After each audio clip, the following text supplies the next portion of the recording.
Hey guys, we're out here, we're in the canoe in Fort Pierce trying to catch some snapper and whatever for dinner tonight. My mom loves fish and I love fish, so I'm gonna try to catch a nice saltwater fish dinner.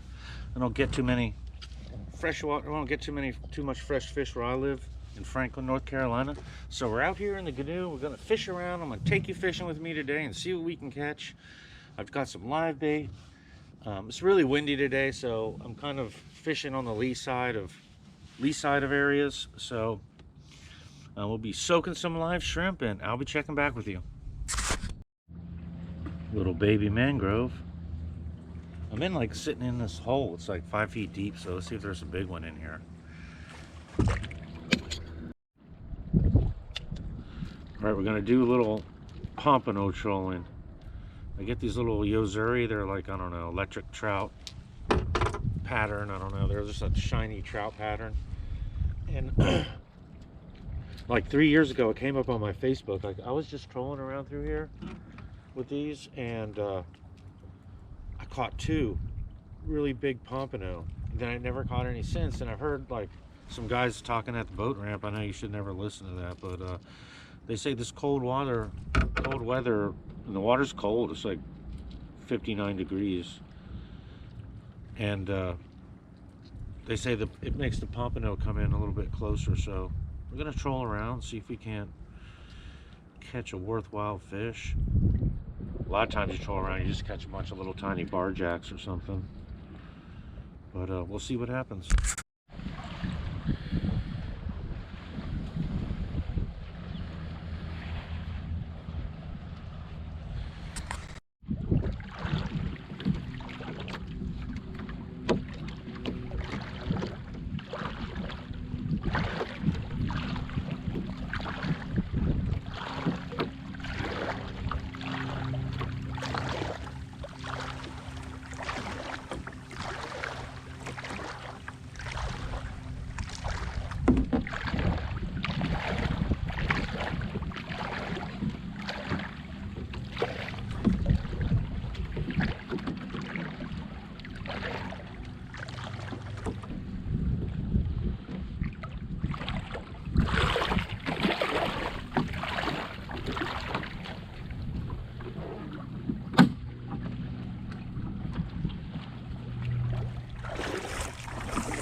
You for shaming other people within your profession. You should be sticking up for other journalists and blah, blah, blah.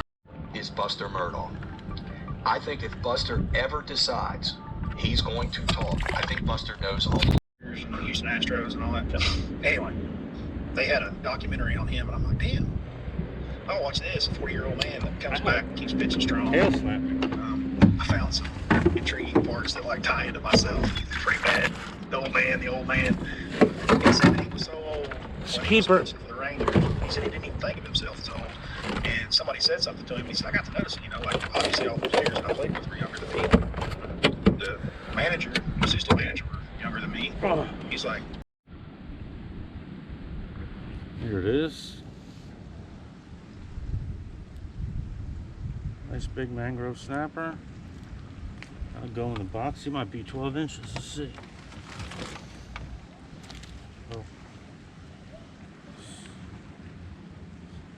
13 and a quarter. Only have to be 10 inches to keep these. That's a good one. That's the first one I've caught this trip.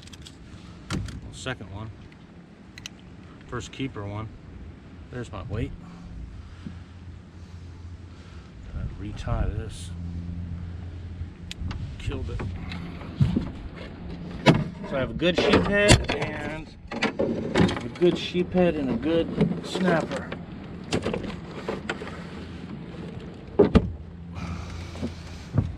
These docks always produce. They're catching lots of little mutton snapper. Lots of those guys. Damn, my line is frayed. Shit.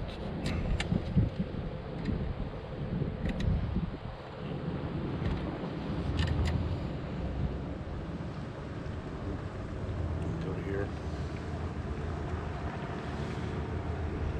We didn't out you, and now everybody knows your strategy for the first 6 events here. I don't think I'm the only one with that strategy. I actually heard Larry Nixon talking about the same thing. He's very excited as well. Larry's like, they can have the electronics. They're going to be on the bank. Yeah, so speaking of flipping, Halden did design the BFE. Hanger had a lot to do with it too. Yeah, I mean, co-designed, big part of that. There's actually some really good episodes on BTL. If you really want, like, there's like whole shows where they're walking through that, so that's probably... I've actually got a YouTube of the whole design of it. Oh yeah, you do too. Yeah, you got a video on your channel. My daughter, 25-pound test for carbon and slackline that bitch. You know what I mean? Yeah. That's what it's about. Yeah, I feel like I always carry like my swim bait boxes, thinking that someday I'm going to be in a tournament.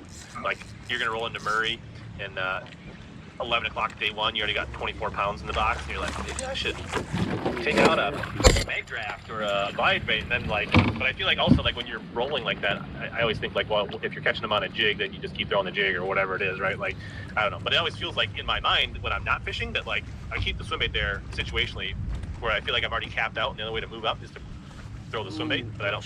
A, that doesn't happen a ton, and B, once you're like in the heat of the moment of catching a big bag, your mind is like, I'm dialed. I'm gonna keep doing this, and I'm gonna Absolutely. You know.